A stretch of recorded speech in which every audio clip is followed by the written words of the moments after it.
जय श्री राम।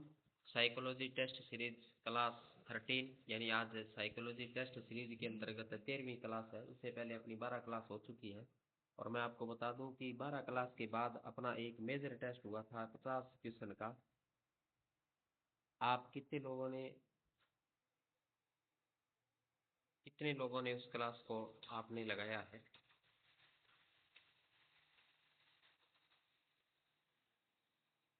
जो 50 क्वेश्चन पीछे वाली क्लास के थे वो लगभग अपने 12 जो टेस्ट सीरीज हुई है, पीछे जो 12 क्लासें हुई हैं उन्हीं में से 50 क्वेश्चन दिए गए थे, ताकि हमें एक मेजर टेस्ट के माध्यम से पता चल सके कि आपने कितने क्वेश्चन सही किए या आपकी तैयारी किस प्रकार की चल रही है, यानी अपना एक खुद का अच्छे प्रकार से फीडबैक लिया जा सके।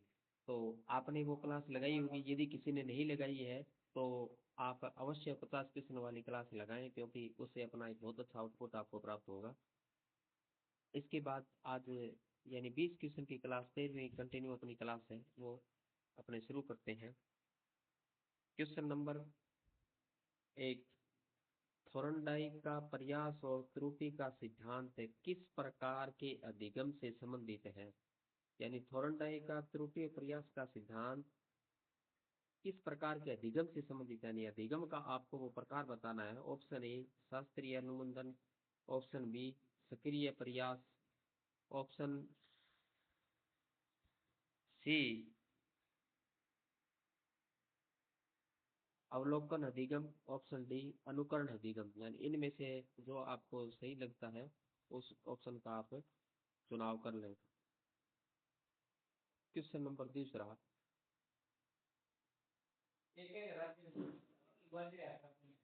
दूसरा क्वेश्चन है थोर्नडाइक ने अपने प्रयोग किस पर किए थे? यानी जो थोर्नडाइक के द्वारा जो प्रयोग किए गए थे, थोर्नडाइक ने अपने प्रयोग किस पर किए थे? थोर्नडाइक के प्रयोग हमें बताने कि उन्होंने किस पे किए थे। ऑप्शन ए बंदर पे, ऑप्शन बी कुत्ते पे, ऑप्शन सी बिल्लियों पे, ऑप्शन डी चूहे पे।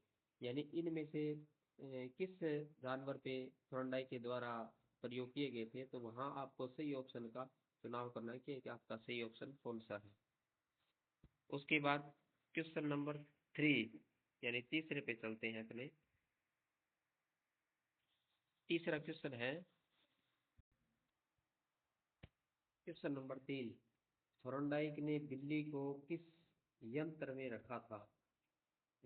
थोर्नडाइक ने बिल्ली को रखने के लिए एक यंत्र का प्रयोग किया गया था, तो उस यंत्र का बताना है किस यंत्र का प्रयोग किया गया था। ऑप्शन ए भूल भुलैया magic, option B puzzle box, option C Skinner box, option D पानी की टंकी। यानी इनमें से कौन सा ऑप्शन सही है उसका आपको चुनाव करना है। क्वेश्चन नंबर चौथा,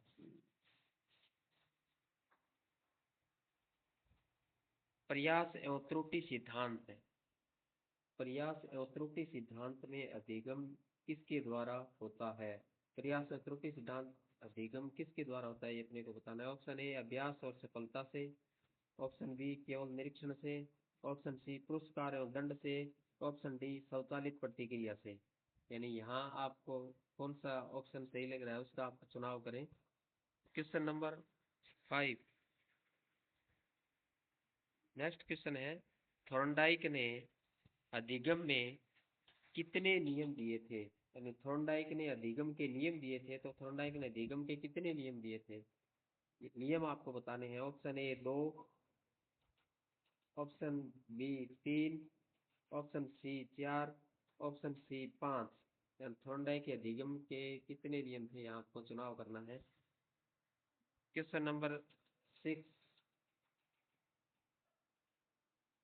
छठा है प्रभाव का नियम, लॉ ऑफ द इफेक्ट किससे संबंधित है?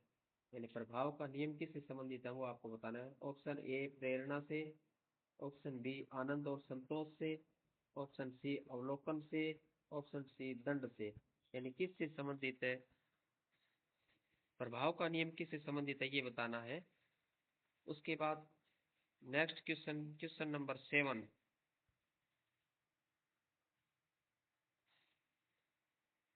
सातवां क्वेश्चन है अधिगम की प्रक्रिया में ट्रायल एंड एरर का क्या अर्थ है? अधिगम की प्रक्रिया में ट्रायल एंड एरर का अर्थ बताना है। ऑप्शन ए निरीक्षण से सीखना, ऑप्शन बी बार बार प्रयास और गलती करके सीखना, ऑप्शन सी अनुवांशिक रूप से सीखना, ऑप्शन डी शिक्षक से सीखना। यानी यहाँ आपको जो सही आंसर है उसका अपने को चुनाव करना है। क्वेश्चन नंबर 8वां देखिए आप, लॉ ऑफ एक्सरसाइज किस बात पर बल देता है? यानी बार बार जो अभ्यास है वो किस बात पर है? बार बार अभ्यास पर, बी निरीक्षण पर, सी दंड पर, डी अनुकरण पर। यानी यहाँ आपको सही ऑप्शन का चुनाव करना है कि कौन सा इस क्वेश्चन के लिए सही ऑप्शन है। उसके बाद क्वेश्चन 9 थॉर्नडाइक का सिद्धांत, यानी यहाँ आपको थॉर्नडाइक का सिद्धांत अधिगम की किस पद्धति का आधार है? थॉर्नडाइक का सिद्धांत अधिगम की किस पद्धति का आधार है ये अपने को बताना है। ऑप्शन ए प्रयत्न और अभ्यास, ऑप्शन बी अनुकरण और दंड, ऑप्शन सी विश्लेषण और संश्लेषण, ऑप्शन डी संज्ञानात्मक अधिगम। इनमें से सही है उसका अपने को चुनाव करना है। क्वेश्चन नंबर 10वां देखिए, लॉ ऑफ द रेडीनेस किस पर बल देता है? लॉ ऑफ द रेडीनेस किस पर बल देता है ये अपने को बताना है। ऑप्शन ए अभ्यास पर, ऑप्शन बी सीखने की तैयारी पर, ऑप्शन सी दंड पर, ऑप्शन डी निरीक्षण पर। यानी इनमें से जो सही है उसका अपने को चुनाव करना है। क्वेश्चन नंबर 11 पे चलते हैं अपने। थॉर्नडाइक का प्रयास और त्रुटि का सिद्धांत, थॉर्नडाइक का प्रयास और त्रुटि का सिद्धांत अधिगम का कौन सा दृष्टिकोण प्रस्तुत करता है? यानी थॉर्नडाइक का प्रयास और त्रुटि का सिद्धांत अधिगम का कौन सा दृष्टिकोण प्रस्तुत करता है? ऑप्शन ए यांत्रिक दृष्टिकोण, ऑप्शन बी रचनात्मक दृष्टिकोण, ऑप्शन सी संज्ञानात्मक दृष्टिकोण, ऑप्शन डी समाजशास्त्री दृष्टिकोण। यहाँ जो सही ऑप्शन है उसका अपने को चुनाव करना है। क्वेश्चन नंबर 12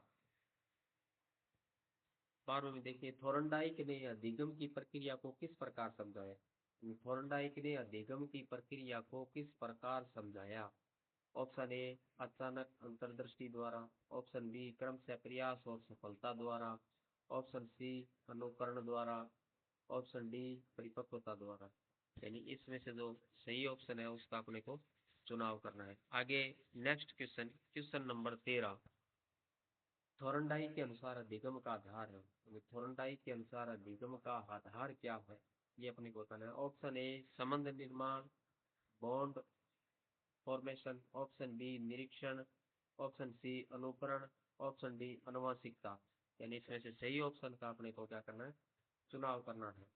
क्वेश्चन नंबर 14, अधिगम का एस आर बॉन्ड थ्योरी किससे जुड़ा है? अधिगम की एस आर बॉन्ड थ्योरी किससे जुड़ा है? बहुत अच्छा क्वेश्चन है। यहाँ पे आपको ध्यान देना है, एक आर एस थ्योरी है और एक एस आर थ्योरी है। तो एस आर बॉन्ड थ्योरी के बारे में अपने को बताना है। Option A Pavlov, option B Thorndike, option C Skinner, option D Kohler.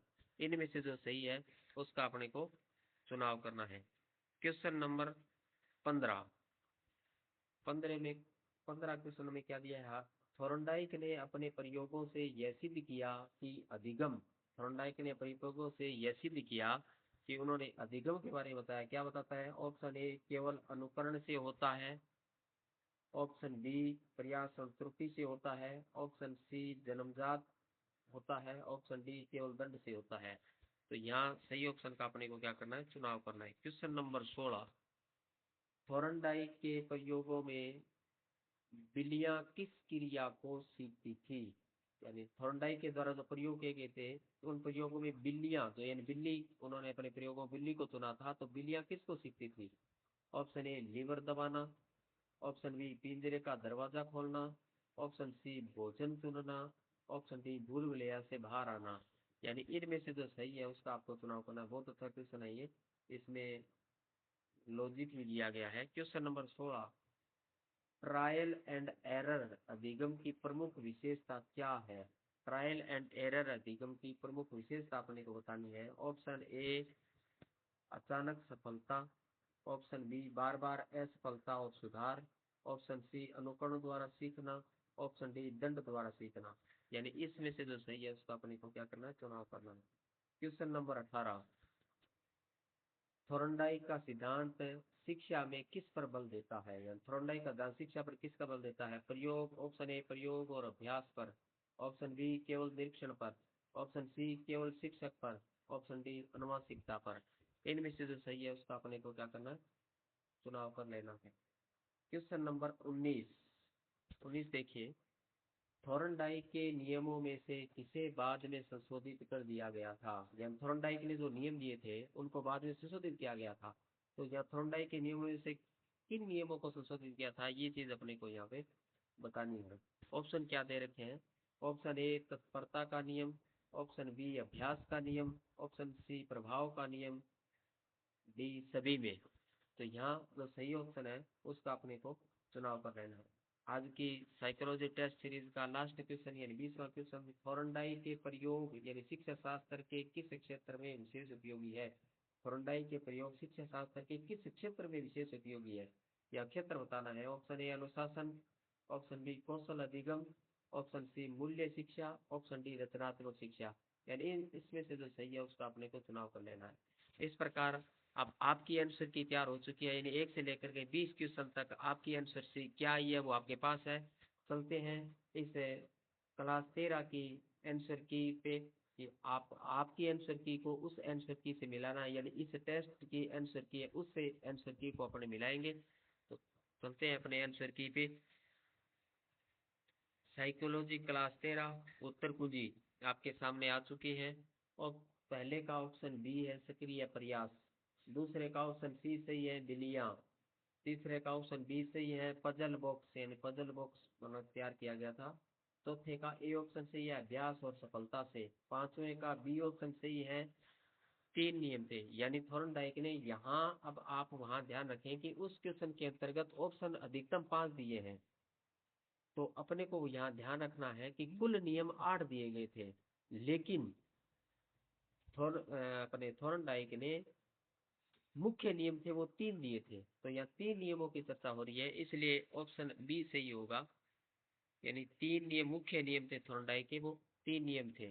Option छठा बी आनंद और संतोष, बी सही है। सातवें का बी सही है बार बार प्रयास और गलती करके सीखना, सातवें का ए सही है बार बार अभ्यास पर, आठवें का ए सही है प्रयत्न और अभ्यास पर, नौवें का बी सही है सीखने की तैयारी पर, दसवें का ए सही है यांत्रिक दृष्टिकोण, 12वें का बी सही है क्रम से प्रयास और सफलता द्वारा।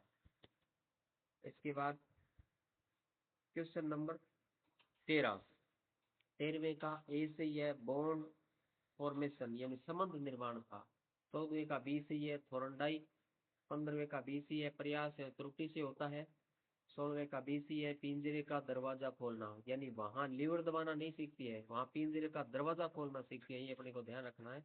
यानी समग्र को अपने को चुनना है, न कि पार्ट पे जाना है।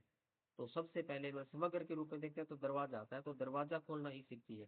क्वेश्चन नंबर 17वें का बी सही है बार बार असफलता और सुधार, 18वें का ए सही है प्रयोग और अभ्यास पर, 19वें का सी सही है प्रभाव का नियम, उसके बाद लास्ट 20वें का बी सही है कौशल अधिगम। तो इस प्रकार आपकी आंसर की से अपने टेस्ट की आंसर की के साथ अपना मिलान कर लिया है। अब आप कमेंट बॉक्स में अवश्य बताएं कि आपने कितने 20 में से कितने क्वेश्चन सही किए हैं। यदि 20 में से 20 सही है तो आप 20 में से 20 लिखें, यदि आपके 20 में से यदि 18 सही है तो आप 20/18 लिखे आप। तो इस प्रकार अपना परफॉर्मेंस आप अवश्य कमेंट बॉक्स में कमेंट करके आप बताएं कि आपकी परफॉर्मेंस क्या रही। इसके अलावा नेक्स्ट जो अपना टेस्ट रहेगा 14वीं जो टेस्ट साइकोलॉजी टेस्ट सीरीज की क्लास रहेगी उसका आप टॉपिक नोट कर लीजिए। नेक्स्ट 14 नंबर जो क्लास रहेगी उसमें जो क्वेश्चन होंगे उसके लिए टॉपिक रहेगा थॉर्नडाइक के सभी नियम, यानी मुख्य नियम और गौण नियम, यानी कुल 8 नियम थे, 3 मुख्य नियम थे और 5 उसके गौण नियम थे। तो 8 नियम पढ़ के आनी है, यानी आगे वाले जो क्लास है उसके जो 20 क्वेश्चन रहेंगे वो आपके रहेंगे थॉर्नडाइक के नियमों पे, यानी आपको थॉर्नडाइक के नियम पढ़ के आनी है। आगे वाली क्लास का टॉपिक है वो रहेगा थॉर्नडाइक के नियम। यानी थॉर्नडाइक ने कुल 8 नियम दिए थे। उन 8 नियम अपने 8 जो थॉर्नडाइक के द्वारा नियम दिए गए हैं वो 8 नियम आगे वाली क्लास का टॉपिक रहेगा। तो थॉर्नडाइक के 8 नियम पढ़ के आइए आप। आगे वाली क्लास के 20 क्वेश्चन थॉर्नडाइक के 8 नियमों पे रहेगा। इसके अलावा जिन साथियों ने चैनल को सब्सक्राइब नहीं किया है वो सब्सक्राइब कर ले और बेल आइकन को दबा लें ताकि नई क्लास के जो वीडियो के नोटिफिकेशन है वो आपको समय समय पे मिलते रहें। और इस क्लास को आप अपने साथियों तक भी शेयर करें ताकि प्रत्येक जो तैयारी करने वाला विद्यार्थी है उसको उसका लाभ हो सके। अधिक से अधिक इसको शेयर करें। और जिन्होंने सब्सक्राइब नहीं कर रखा वो चैनल को आप सब्सक्राइब अवश्य कर लें। धन्यवाद। जय श्री राम।